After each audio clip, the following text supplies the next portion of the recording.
So the exhibition and project I'm going to talk about is Defaid, which is sheep in Welsh, and it was an exhibition that we held between April and June 2019, which feels like a lifetime ago now, but it still has resonances. It still has a legacy going on today, and it was such a good opportunity for a lot of learning and a lot of developing our practice. So, first of all, I just wanted to say a little bit about Ceredigion Museum to give you a bit of context. So, as you can see, it's a beautiful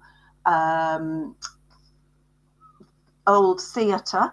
It was originally built as a theatre in 1905 and became a cinema in 1933 with the motto "Amusement without vulgarity," which we try to live up to these days, don't always succeed.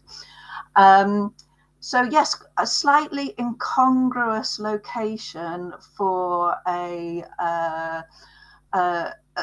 collection, a museum that focuses so strongly on the county's agricultural heritage. But if you look, you can just see, you know, a little carriage tucked away down there. So it's a really quirky museum. You're not sure what you're going to find when you turn the corner. And basically the collections represent the life in Ceredigion from prehistory up until about the 1950s. Is the majority of the collection, because we are now chock-a-block, as I'm sure lots of you are, in terms of storage space, and our contemporary collecting is very, very minimal, and we've basically got a bit of a moratorium unless something is exceptional. But what the collections do represent is the strong heritage, agricultural heritage, maritime heritage, history of transport. We've got a really good collection of Welsh quilts and textiles, and everything and anything to do with Ceredigion, basically. So let me just go to my next one.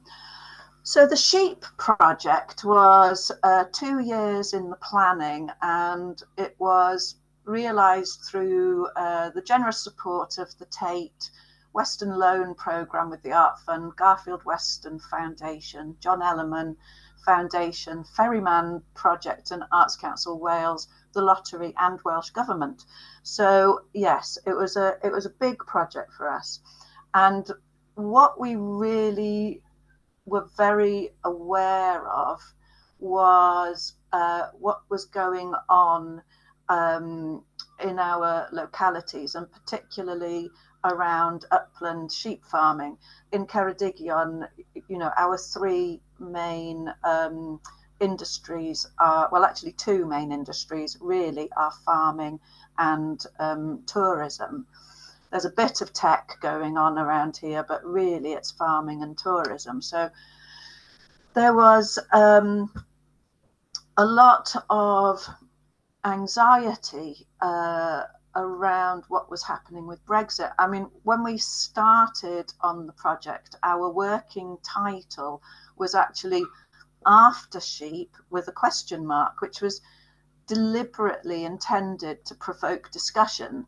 But actually, the closer we got to Brexit, and as the climate crisis has become more acute with radical solutions proposed for land use really being perceived as a threat by farmers, it became apparent that our working title was too provocative. And that, you know, the public dialogue around future land use and Brexit had become increasingly vitriolic and extreme, and we really did notice a polarization in our communities. And you can see here on this slide that there's some really emotive phrases being used in the press around the environmental movement, and this idea that the rewilding agenda was really another form of English imperialism, there was a lot of very heated debate going on. Bear with me a moment. So the exhibition itself, it was curated by my colleague Alice Briggs, and we invited local artists to contribute. So we commissioned a piece by an artist called Ffion Jones, who, as both a Welsh-speaking farmer and an artist, was perfectly placed to engage with a really largely isolated sheep farming community who had previously had very little engagement from the museum. And we invited some other Welsh artists as well to exhibit their work. And we borrowed some internationally significant works from the Tate as well, including Henry Moore's sketches of sheep. And in amongst this artwork, you can see in the image on the left that we juxtaposed the artwork with objects from our own collection. So you can see some handheld sheep shears in the case, and some branding irons, and a little tar pot. And also, we didn't just have the exhibition within our temporary exhibitions gallery. We had pieces. So Fion's piece, which was a film that she created with local farmers, you can see on the bottom right there, we actually projected that on a screen that we created in one of our looms in public display. And so we kind of dotted we dotted works throughout the permanent displays as well as the temporary exhibition gallery, so that there was a sense of discovery, and so that the project could permeate through more of our activities. So a key part of the project and part of our events programme for the sheep exhibition, Alice Briggs organised the Future Landscape Symposium. And the intention of this was really to bring together people from a wide variety of disciplines and perspectives to discuss the issues in a mutually respectful and productive way. And it was a 2-day event consisting of visits to a variety of sites, presentations, panel discussions and workshops. And we had 65 people attend overall. So we had artists, geographers, environmentalists. We had representatives from the National Farmers Union of Wales. We had Welsh Government there, policymakers, farmers, conservationists, scientists, a whole raft of different perspectives and agendas in the same room. And so, just as an example, this is a slide presented by Trysor, which means treasure in Welsh, and it's a freelance archaeological and heritage consultancy. And they really came into the discussion challenging the notion that there is a natural state to which the landscape can return through the rewilding process. But of course, we also had other people representing, you know, the rewilding agenda as well. So the symposium started where it should, which was in the uplands themselves. And as you can see, it was classic Welsh weather. Delegates walked and talked and were introduced to the themes of the symposium by Ieuan Joyce, who is the chair of the Ellen Valley Trust, looking at, you know, how do we promote rural enterprise whilst protecting the environment? What can we learn from historic land management, and who needs to be at the table to be part of the ongoing dialogue?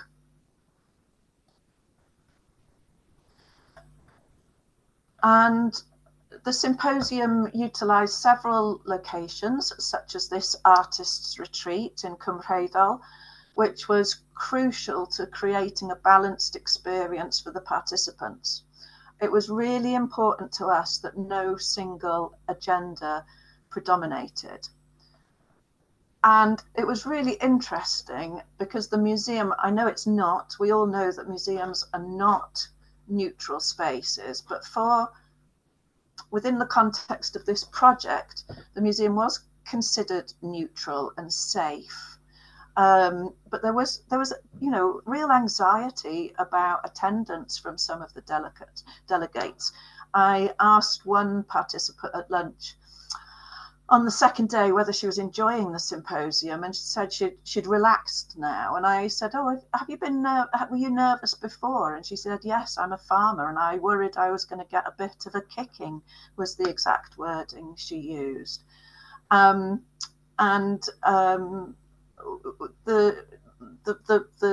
discussions were facilitated by Diana Reynolds, who is the Sustainable Development Change Manager for Welsh Government.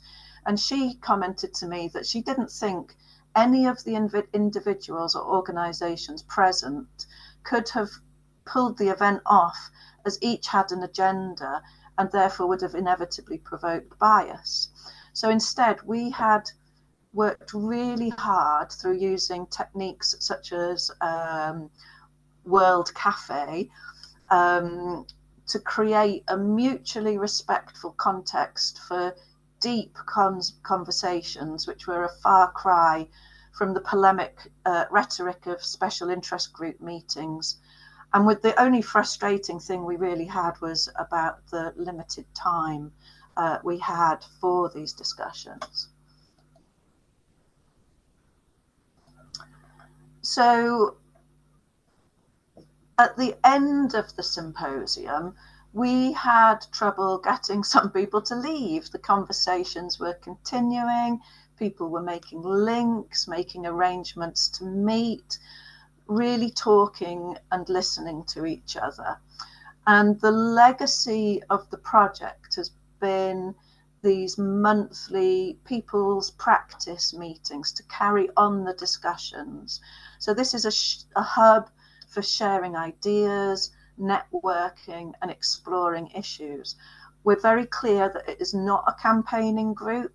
The focus at all times is on what we ourselves are doing as individuals and not on telling other people what to do. It's facilitated strictly to enable everyone to contribute and to feel safe in the space. And these meetings have been being attended regularly by Welsh Government, town, county council, Extinction Rebellion, and other special interests and groups, farmers. And the pandemic had a big impact on our people's practice because obviously we couldn't meet, and we tried to sustain it digitally, but it was really difficult to do that. So we're still really only just starting to pick up where they left off, due to lots of reasons. But yeah, it's something that it's been a valued contribution to our community's efforts to try and face the climate crisis.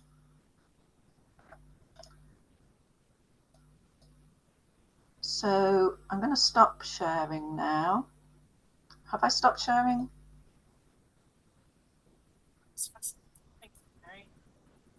There we go. Yes. So yeah, that was a sort of whistle stop tour to give you the an overview of the whole project, and I'm really happy to expand on anything or answer any questions if anybody has any. We'll throw the virtual floor open. If anyone's got any questions, do come in, put your virtual hand up, or just stick your camera on and wave madly at the camera as well. I'd just like to thank you again for taking the time to come and talk to us this afternoon. Found it fascinating to see how that project had taken shape, and just wondered if it sounded like it had gone off in so many different ways that you maybe weren't expecting, despite your kind of lengthy planning process. Was it just the right project at the right time, do you think, to sort of spark those conversations and to move it in those fascinating ways, do you think? Or I think it was. I think it really was the right project at the right time. But I think that was or mainly to do with us being responsive to what was happening in the community. Yeah. And that you know, we were following the debates around you know, there was such a lot of insecurity for farmers around what was going to happen after Brexit, to the subsidies that they had been are so reliant on, and then having on top of that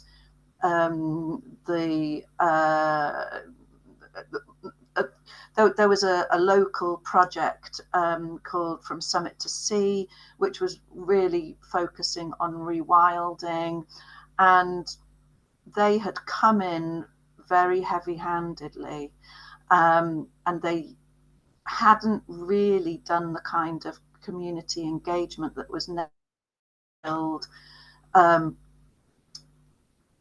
build relationships and trust. So we kind of stepped into that role and acted as a kind of buffer. And it was really interesting to see how some of the people that we engaged with, or who engaged with the project, I should say, quite often it was the first opportunity that they'd had to have a conversation with some of the people that they perceived as their antagonists. And that was really largely down to how those discussions were facilitated. Is everybody familiar with World Cafe as a means? I must confess, I googled it while you were talking, so no, I think then there's some shaking of heads, so it's not just me. So yeah, so what we did was we had a number of tables, and each of the tables was hosted by somebody with a particular agenda. So, you know, we had conservationists on one table, we had a farmer on another table, you know, we had policymaker on a table. So there was lots of different people and different agendas. And then the delegates would we would have a conversation for about 10 minutes with very strict rules about actively listening, not interrupting each other, you know. So when I say strict rules, we were really doing a little bit of coaching. Oh, so sorry, I forgot to turn my walkie-talkie off. A little bit of coaching in what active listening actually is. And then after a period of about 15 minutes, 20 minutes on a table, everybody would get up and move around. So everybody had an opportunity to to talk to different people and hear different opinions, and yeah, it worked really well. Fantastic. I saw Fiona's hand go up and go down. Was that a what a That was query about what World is the World Cafe? I've got another one if you don't mind. It was just, I was really interested when you said that you'd borrowed from the Tate, and I was just wondering how that process had gone and how you'd found that. Yes, no, the Tate were incredibly supportive of the project. I mean, we had to go through the process of upgrading our temporary exhibitions gallery to GIS standards, to the Global Indemnity Scheme standard. So that's what some of the funding that we applied for paid for. And then of course there are, you know, considerable expenses in terms of transporting high value loans, but no, the Tate were really supportive of the whole process. And I think that the main thing was going through the funding stream, and I've just closed my notes and I'm going to reopen them because I can't remember which exactly one it was. A lot of that was done done by my colleague Alice, who was the actual curator. I was much more of a facilitator. So yes, the Western Loan program with Art Fund, I would say, is a really good place if you're looking to maybe talk to some of the nationals or the bigger museums about high value loans. Brilliant, thank you, Fiona. Peter, do you want to? Yeah, thank you. Carrie, there's quite a contrast, it seems, between your museum activities and all the other activities you've described, almost campaigning in a way. How much of each type of activity takes up your time and effort? That's a very good question, Peter. I would say that I'm not 100% comfortable with that distinction. I would say that we are openly a campaigning museum in terms of sticking our colours, nailing our colours to the mast. When it comes to things like social justice and the climate crisis and some of the topics that we try and engage with. At the moment, we're just coming to the end of a partnership with the British Museum and the British Library and the Natural History Museum that's really focused on colonialism and working with our global majority audiences. So yes, I don't really see it as an either or. We try and embed some of that practice in as much as we can do. However, I will also acknowledge that due to, you know, the financial situation that all museums are in at the moment, our capacity to do our socially engaged work is diminished. We do not have any core funding that can cover any of that, so it does rely on the incessant treadmill of short-term projects, which is really frustrating because it means it's harder to keep the continuity up, you know. So yeah, does that answer your question? Yes, thank you. It does. Thank you. Yeah. Can I come in on the back of that and sort of ask, I guess, about the sort of people's practice meetings and sessions? So are those, I assume they're sort of heavily museum facilitated again, or do you allow the group to kind of operate independently, or is it? Oh, we absolutely allow the group to operate independently. You know, when we're talking about capacity and staff capacity for those things, you know, I have to flag up that one of the reasons that the people's practice, you know, is something that needs reviving at the moment is because Alice and I used to do those things voluntarily. Yeah. And well, I think I saw on the bottom of your slide, it's sort of a Tuesday evening, and you kind of think that's again a big ask on everyone's time to keep up that momentum when you're also being drawn towards new projects, new partnerships, and the like. Yes, exactly. So, you know, I think it's a really important thing to acknowledge when you're doing this kind of work, that we're not, you know, you're not superhuman. We're not, you know, and that, you know, Alice and I did volunteer a lot of our time because we were very passionate about it. But that's not really sustainable. Especially as Alice has moved on to a different position now, so it's just me.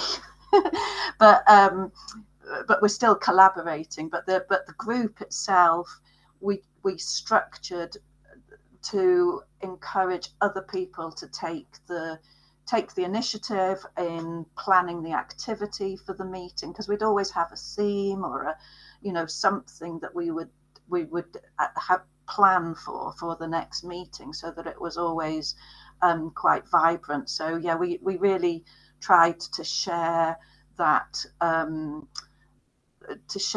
those roles with some of the really core people. But of course, the location always came back to it being the museum. So then that means that Alice or I or both of us always had to be there, you know. So yeah. Again, I guess it's that the museum being viewed as not being particularly biased in one form or another. So being that safe, in inverted commas, space to meet rather than moving it around, maybe, or. Well, partly that, but mainly because of lack of budget. Yeah. I mean, we just didn't have any money to hire any other space, you know. So so that's one of the reasons. Yeah. May I ask one other further question? Is that okay? Some of the campaigning you've mentioned seems to move into political areas, and there must be strong feelings involved, the farmers and Brexit, as you mentioned, and probably other areas, the rewilding as well. Do you have to take that into consideration when it might have an adverse effect on funding, or maybe even your charitable status? Is that something that ever has to be thought about? Yes, it does. You're absolutely right. But we're actually a local authority museum, but there's still the requirement to be impartial. So we're political with a small p, really, and we always try and ensure that there's a balance of opinion, and that that no one opinion really dominates. But what's interesting in the people's practice meetings is even when people come from, say, for example, you know, representative from the town council or the county council, we keep the focus very much on us as individuals and what we do as individuals, rather than, there's no lobbying, there's no, you know, and we also build into those meetings a big element of self-care as well, because these are really overwhelming subjects, and you know, particularly, you know, for young people, I think, you know, the anxiety around the climate change is a really deeply emotional, has a really deep emotional impact. So as part of the meetings, we do small meditations. We do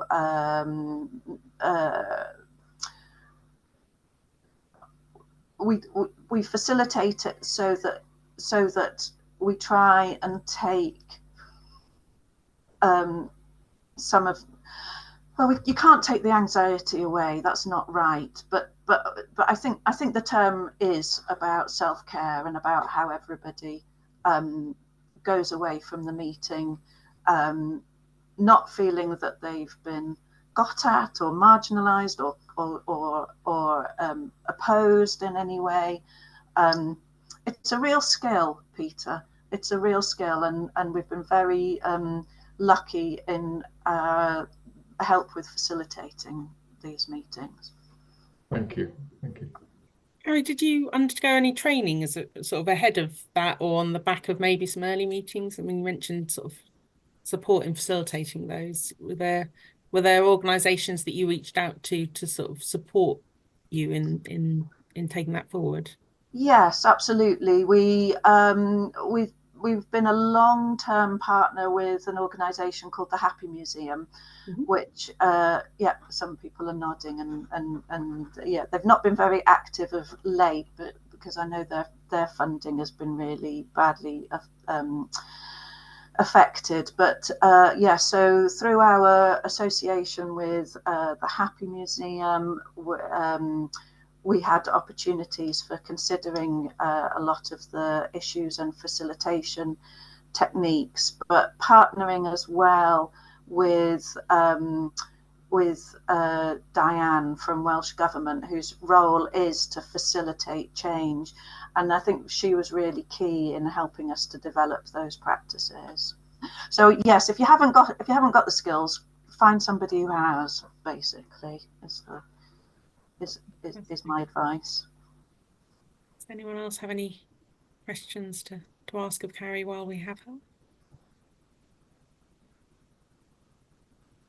Can I ask, I mean, obviously it's slightly probably stymied by COVID and lockdowns and everything like that, but did you see through the exhibition kind of new audiences coming to you that maybe hadn't engaged with the museum much in the past, and has that continued since? It was absolutely wonderful to see the farming community come in, because of course they're so busy from dawn till dusk. They're on the go all the time, and they are.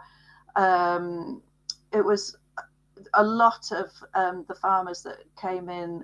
They had been engaged through this artistic outreach and working with Fionn, the commissioned artist. And of course, they wanted to see the results of that. They wanted to see themselves or their friends or their families, and it was just wonderful having them in the spaces and for them to see some of our collection items and start reminiscing about them.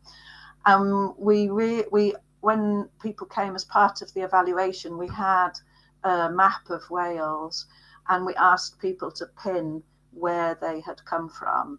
And it was really gratifying to see so many of the pins coming from that sort of rural upland areas, which are definitely not our usual audiences. Yeah, and we've tried to keep an engagement going there as well. So yeah. Wonderful.